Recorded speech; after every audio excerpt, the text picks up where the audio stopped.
Pretty soon we are going to be commemorating, experiencing, and rejoicing on the Jewish New Year, Rosh Hashanah. What does Rosh Hashanah refer back to? Most know that it means the beginning of the new year, going back to the creation of the world. But that's imprecise. The world was actually created on the 25th of Elul, and Rosh Hashanah is actually the 6th day of creation, the day of creation of man.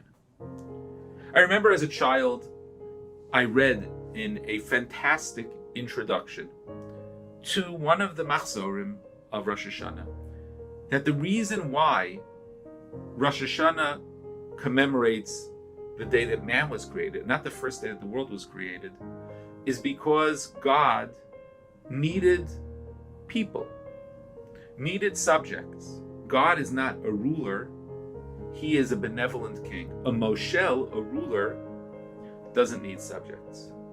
A melech, a king that is chosen by the people with love, a king without subjects is not really a king. The Chazal tell us that the job, our job on Rosh Hashanah, our role on Rosh Hashanah, is to accept God as our king. When I was a child and I read that, it made a lot of sense.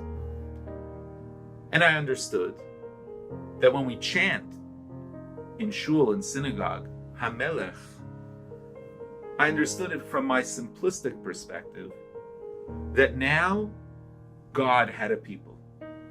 God was now a king with a people.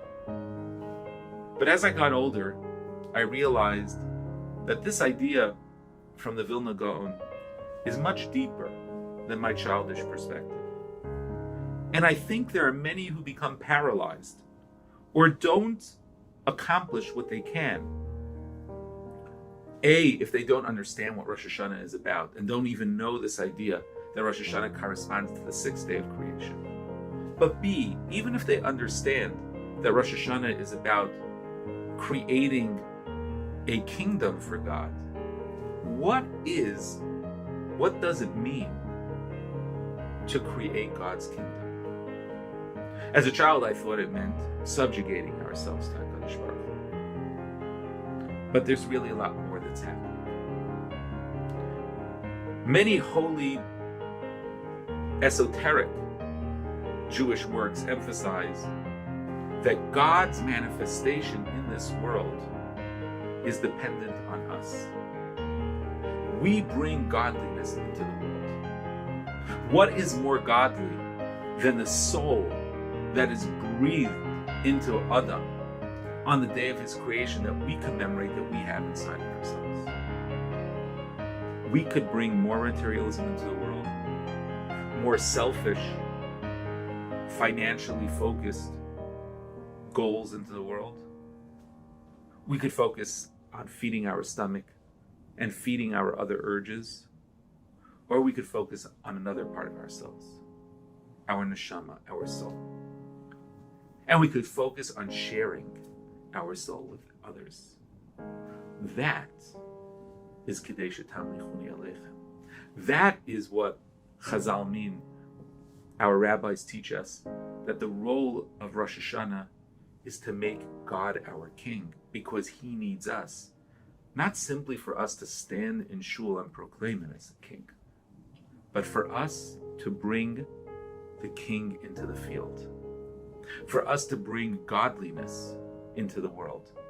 The time prior to Rosh Hashanah, the time of Elul, is referred to by the Baal HaTanya, the great first Lubavitcher Rebbe, as a time of the king being in the field.